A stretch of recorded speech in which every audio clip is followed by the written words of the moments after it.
योग चूड़ामणि उपनिषद प्रस्तुतकर्ता स्वयं प्रकाश शर्मा। तीसरा व अंतिम भाग। उपनिषद के इस तीसरे व अंतिम भाग में प्रणव ओम तथा प्राणायाम के बारे विस्तार से बताया गया है। उपनिषद सर्वव्यापी प्रणव जो परमात्मा है, वह प्रणव तो जीवों की सभी आनंद वाली अवस्थाओं के भोग के समय अधोमुख होकर रहता है, उदासीन होकर रहता है। प्रणव ओम में 3 अक्षर निहित हैं, जो हैं अ, उ तथा म। ये अक्षर 3 वेद, 3 लोक, 3 गुण और 3 स्वर के रूप में प्रणव ओमकार ही प्रकाशमान है। ओमकार का जो अ है, वह सब जीवों के लिए जागृत अवस्था है और वह नेत्रों में निवास करता है। ओम का ऊ सोते समय सपने देखने की अवस्था है और यह कंठ में निवास करता है। ओम का म सुषुप्ति की बिना सपनों वाली गहरी और पक्की नींद की अवस्था है और यह हृदय के स्थान में निवास करता है। अ स्थूल विराट विश्व है। उ सूक्ष्म तेजस्वी हिरण्य गर्भ है और म अप्रकट कारण प्राज्ञ है। अ की प्रकृति राजसी है, वर्ण लाल है, उसे सृष्टिकर्ता ब्रह्मा कहते हैं। ऊ की प्रकृति सात्विक है, वर्ण सफेद है, उसे पालनकर्ता विष्णु कहते हैं। म की प्रकृति तामसिक है, वर्ण कृष्ण है, उसे संहार करता रुद्र कहते हैं। इस तरह ब्रह्मा विष्णु तथा रुद्र की उत्पत्ति का कारण प्रणव ओम बताया गया है। प्रणव ओम ही सबका आदि कारण परम तत्व है। अ में ब्रह्मा समाहित है, उ में विष्णु समाहित है और म में रुद्र समाहित है। एकमात्र अकेला प्रणव ही सब जगह प्रकाशमान रहता है। यह प्रणव ज्ञानी व्यक्तियों के ऊर्ध्व मुख में होता है तथा अज्ञानी व्यक्तियों में यह अधोमुख होता है। इस प्रकार सब जगह सम रूप से ओंकार ही प्रतिष्ठित है। जो इसे इस प्रकार जानता है, वही वेदों को जानने वाला है। ज्ञानी साधकों में यह प्रणव अनाहत के रूप में ऊपर जाने वाली गति का होता है। एक अच्छे निरंतर बजने वाले घंटे के गंभीर स्वर की तरह प्रणव ओंकार की ध्वनि वाला अनाहत नाद होता है, जिसका मूल ब्रह्म कहा जाता है। महापुरुषों के द्वारा सूक्ष्म बुद्धि से जानने योग्य प्रणव का यह अग्रभाग या मूल प्रकाशमय है और वह वाणी से परे है। इस प्रकार से जानने वाला महात्मा ही वेदों को जानने वाला है।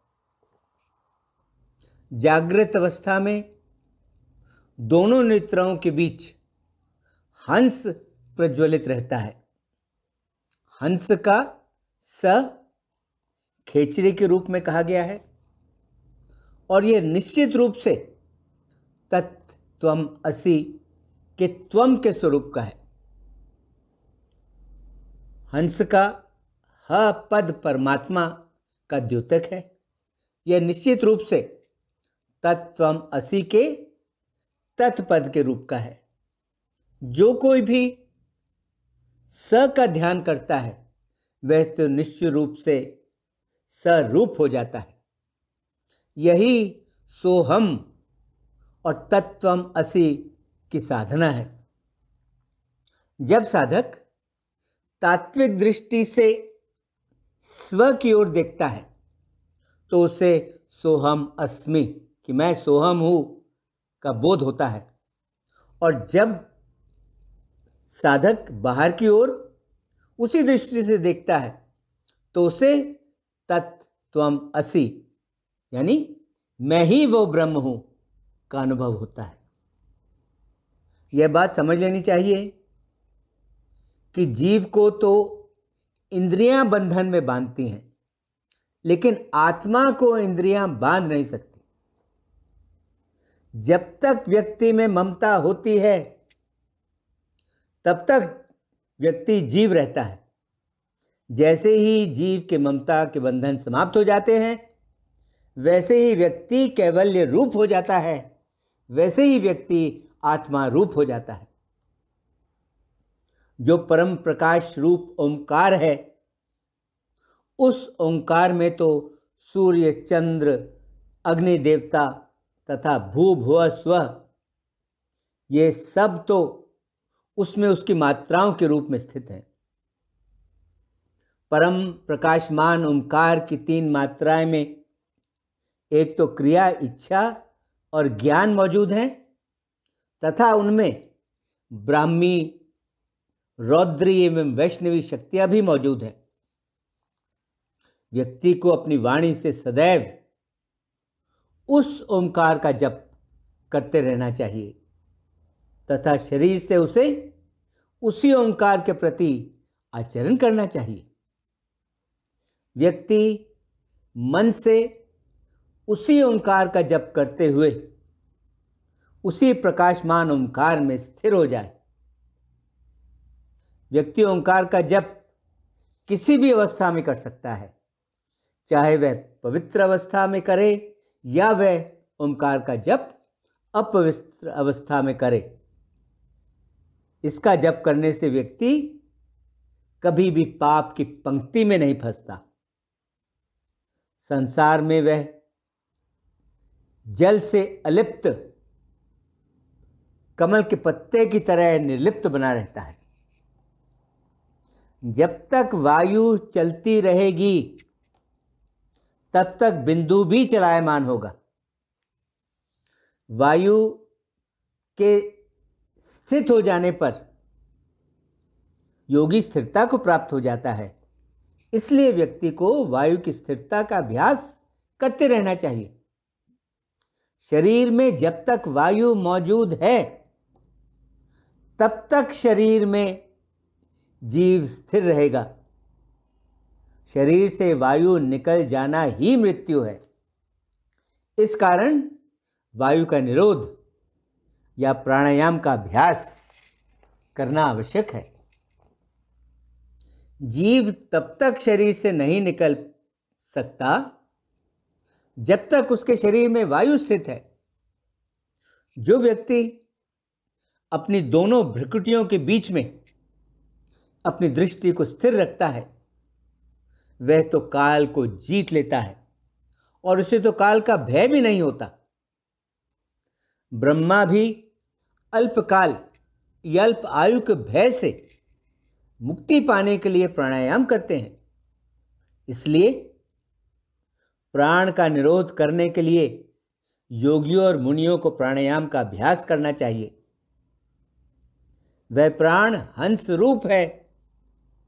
जो प्राण श्वास के माध्यम से 26 उंगल बाहर जाता है। प्राणायाम नासिकाओं के दोनों छिद्रों से किया जाना चाहिए।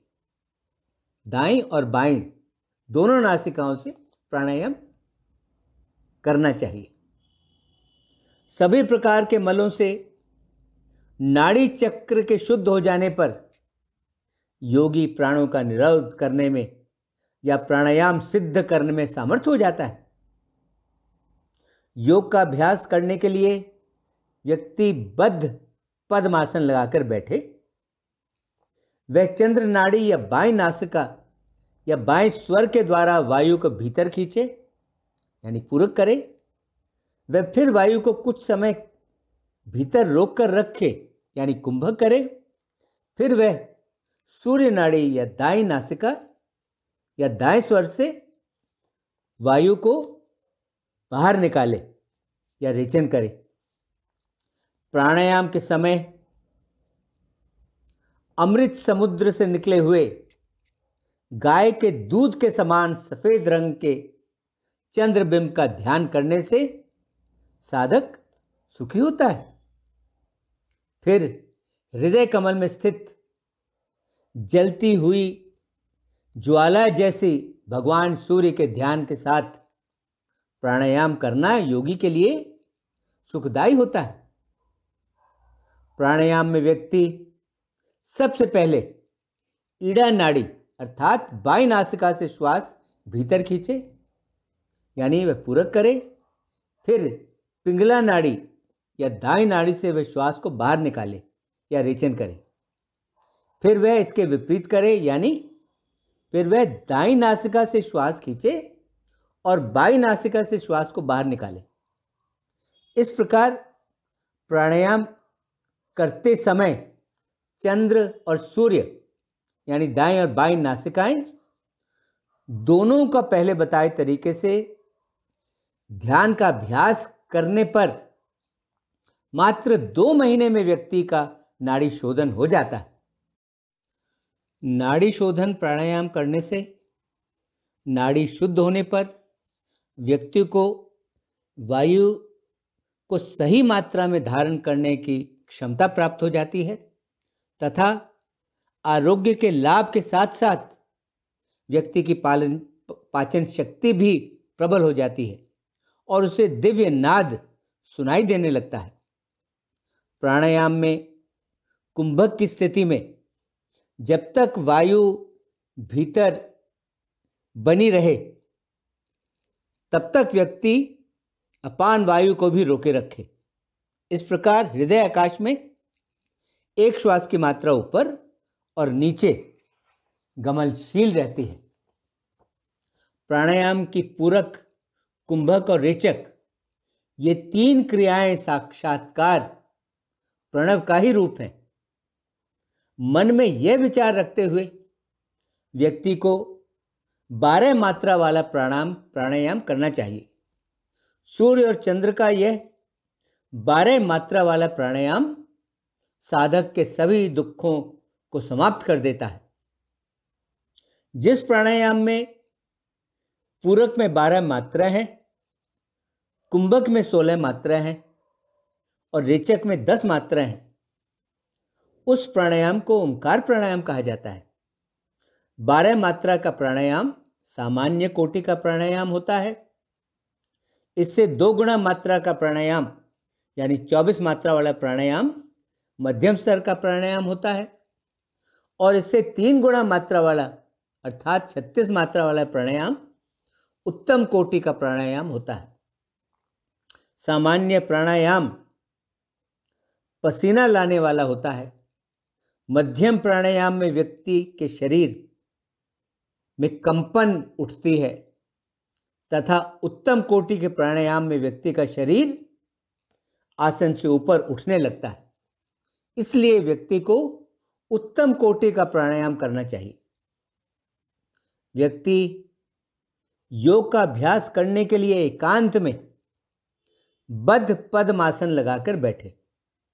फिर वह शिव स्वरूप अपने गुरु को नमस्कार करके नासिका के अग्रभाग पर दृष्टि जमाकर प्राणायाम का अभ्यास करें। व्यक्ति के जिन 9 द्वारों से वायु का आना जाना होता है उसका निरोध करके व्यक्ति वायु को रोके और अपान को वह अग्नि में मिलाकर ऊपर जाने वाला बनाकर शक्ति चालनी मुद्रा द्वारा कुंडलिनी मार्ग में दृढ़तापूर्वक ऊपर मस्तिष्क में आत्मा के ध्यान के साथ स्थापित करे। जब तक वह ऐसा स्थिर रहता है तब तक वह स्वयं सर्वश्रेष्ठ हो जाता है और तब तक उसे अन्य किसी भी महापुरुष की संगति नहीं चाहिए। संसार सागर से मुक्ति के लिए यह प्राणायाम महासेतु जैसा है और यह पाप रूपी ईंधन को जलाने वाली अग्नि की तरह है। योगियों द्वारा ऐसा अक्सर कहा जाता है।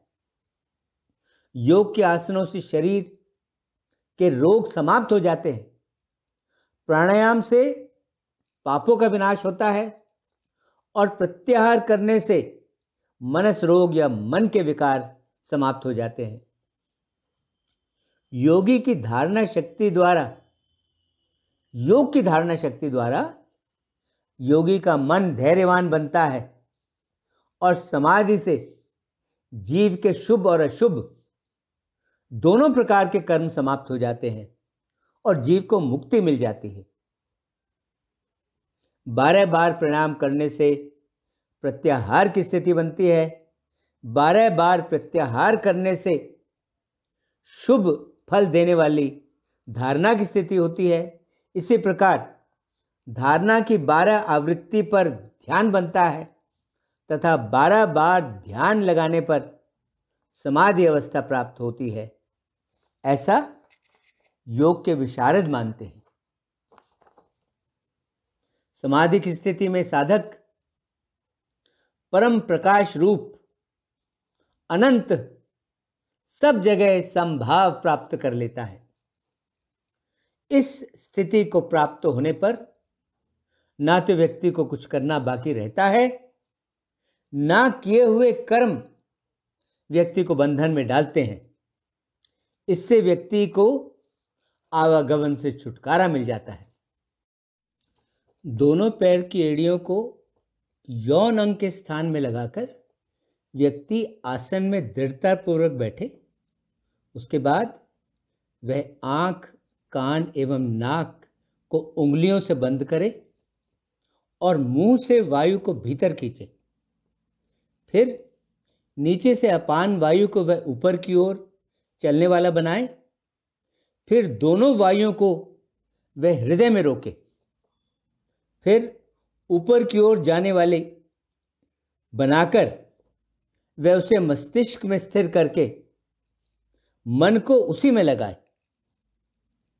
इस क्रिया से योगियों को विशेष संभाव प्राप्त होता है। ऊपर और नीचे दोनों ओर से गतिशील वायु हृदय के आकाश मंडल में स्थिर होती है। तब साधक को महान ध्वनि सुनाई पड़ने लगती है। उसे घंटा आदि वाद्यों की तरह ध्वनि सुनाई पड़ती है तथा नाद योग की सिद्धि होती है। विधिवत प्राणायाम के अभ्यास से सभी प्रकार के रोगों से मुक्ति मिलती है।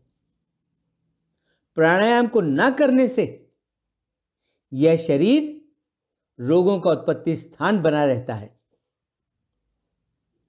वायु के विकृत होने के कारण ही खांसी, श्वास, हिचकी, सिर, कान, आंख की पीड़ा होती है और नाना प्रकार के रोग पैदा होते हैं। हाथी, सिंह, व्याघ्र आदि जो हिंसक पशु हैं, जिस प्रकार धीरे धीरे अभ्यास से वे वश में किए जाते हैं, उसी प्रकार प्राणवायु को भी धीरे धीरे अभ्यास द्वारा वश में किया जाता है।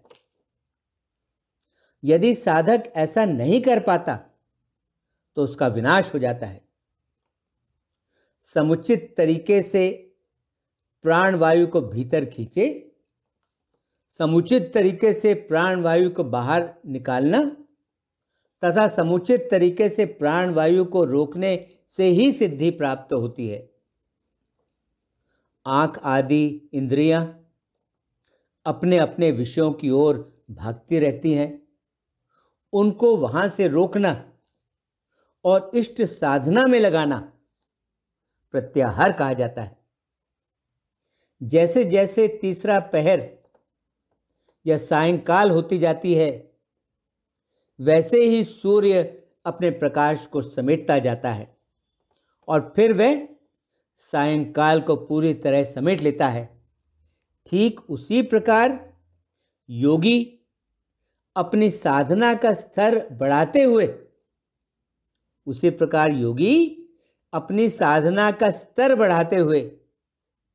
तीन अवस्थाएं, तीन गुण, तीन शरीर, इन सब से आगे बढ़ते हुए जब अपने उच्च योग के तीसरे अंग समाधि में स्थित हो जाता है तो वह अपने मन के समस्त विकारों का शमन कर लेता है। हाँ, तब वह अपने मन के समस्त विकारों का शमन कर लेता है। यही उपनिषद की रहस्य विद्या है।